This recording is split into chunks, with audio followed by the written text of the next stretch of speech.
what can I do to help you guys, right? And so I think everybody understood that. There's a level of humility. I wasn't trying to be like, hey, man, I have all the answers right here. We're going to walk in. We're going to correct all these problems. And I think I was for those guys, it was good because they knew I wasn't the one I wasn't beating on the desk for myself, right? I was like, hey, man, what can I do to help fix whatever problems?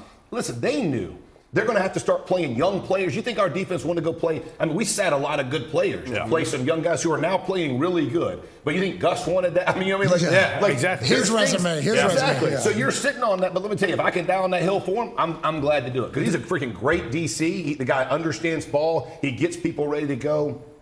That was my role, right? And so that's just what you do, man.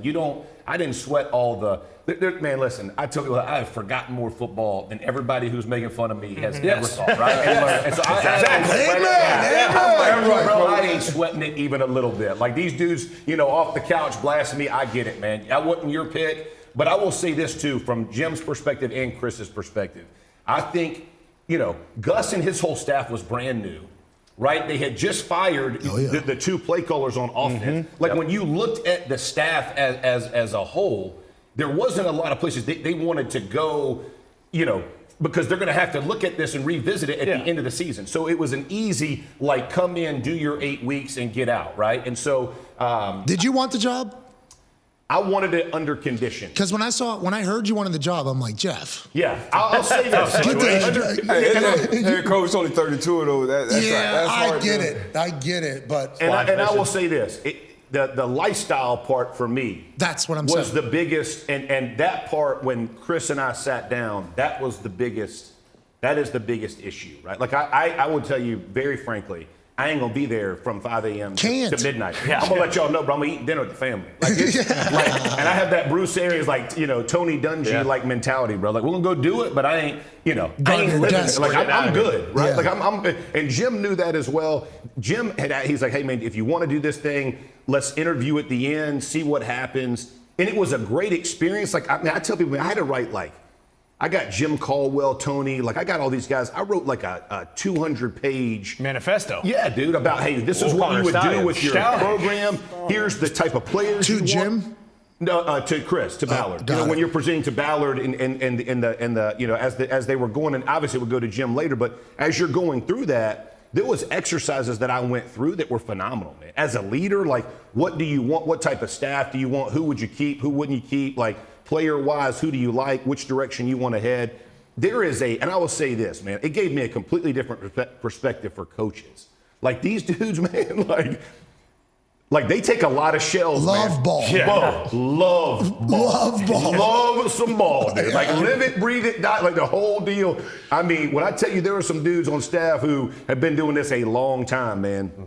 And ain't seen a kid play a sport. I'm like, that's tough. Dude. I'm like, nah. That's just kind of the requirement, the expectation. It doesn't make any sense. That's why most former players you hear from, it's like, nah, I'm not born to be a coach. Yeah. Especially ones on TV and radio. Yes. We're not born to do it ever. D-Bud has a question for you. Yeah, I saw you throwing some pancakes at Foxy earlier on the set, and now we got AQ who shines a light and shows the guys in the trenches a ton. Connor mentioned 50 quarterbacks have started the game this year. What are some of these offensive lines? And obviously, when you get the backup quarterback, the offensive line, I think, becomes even more important. What are some of these offensive lines around the league who don't get enough credit, who you think can make a run? And do offensive lines stink now? Offensive lines have taken a step back, but I will say because of what is being coached.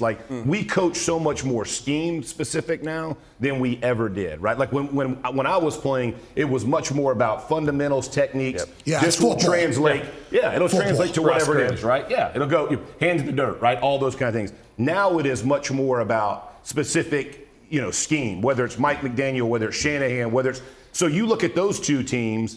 Their offensive line, although they have to be good, I'm not trying to minimize but they don't have to be like Philly's offensive line. Philly's offensive line has to be cut from a different mold than those guys because of what they asked to do, right? And so as you're looking at the way that teams are judged, especially offensive line-wise, it makes complete sense for certain ones like Carolina's offensive line. A lot's going to be asked of them to protect Bryce Young, right? I guess they're not doing a lot. They were not. Just say it didn't work out great, right? So it's those kinds of things. I will tell you an underrated offensive line, Buffalo Bills.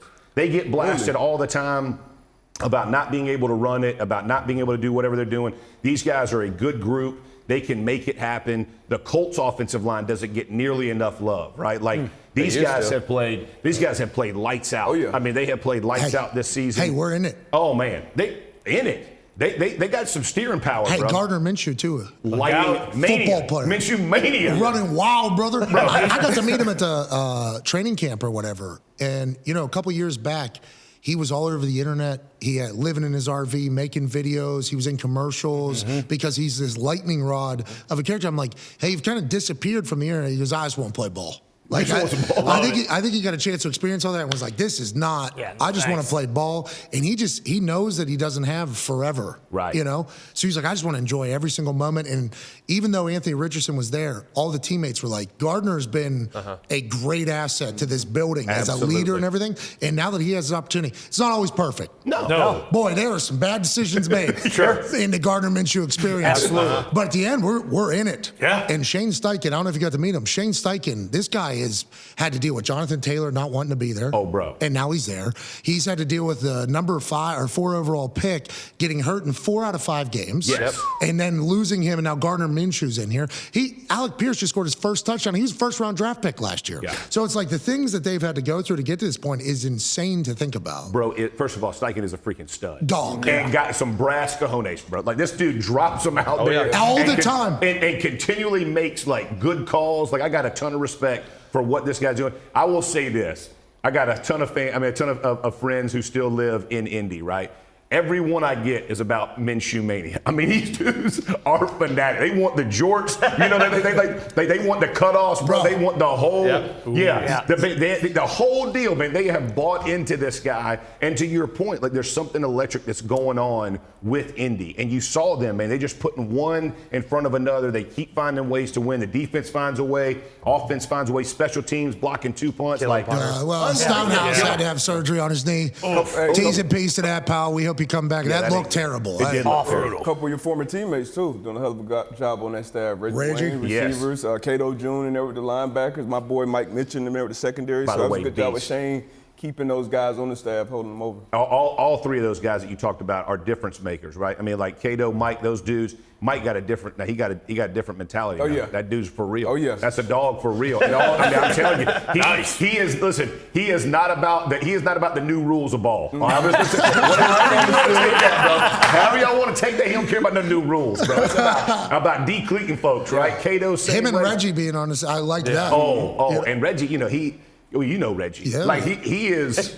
I mean, that dude is for real. And he got Pierce balling. He got Josh Downs making plays. Pittman. These dudes have, Pittman. But he was already. But I'm talking about these dudes. He is. Josh. I think Josh Downs' impact to me has been undervalued and underrated because this guy in the middle is opening up everything for everybody. Did you see him in training camp?